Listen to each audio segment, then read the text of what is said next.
ভাই আমার ঋতিক রোশনের মতো বডি বানায় দেওয়া যাবো না? ঋত্বিক রোশনের চেয়ে ভালো বডি বানাই দিলাম, কিন্তু বডির পিছনে টাকা খরচ করবে।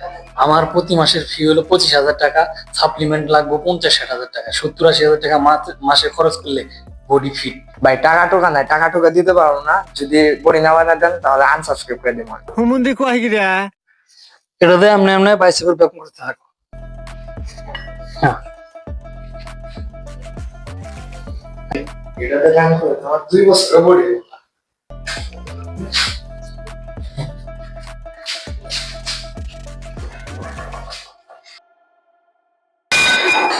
এই তোরে দিছি আমি এটাতে ব্যায়াম করতে, তুই ওটাতে ব্যায়াম করতে, সাদা শুল্কু এটাতে তুই ব্যায়াম করতে পারবি? আমার জিনিসপত্র ভেঙে শেষ কি করে ফেলাইছে তুই। ভাই আমি ভিডিও করে লাইভ যাবো।